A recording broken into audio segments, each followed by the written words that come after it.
V tuto chvíli mi dovolte, abych já, Klam Kristián, se s vámi rozloučil.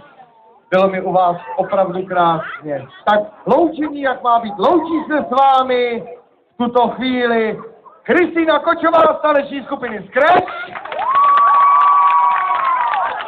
Moje dcera.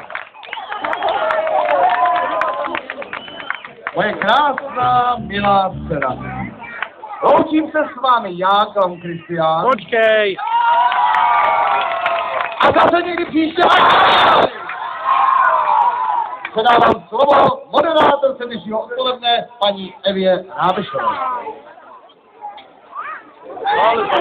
Děkuji Klánovi Kristiánovi a jeho dceři, ale o tom myslíte, jeho dcera to není, že jsme mohli uvažovat, protože takhle krásnou holku, tak se musíme někam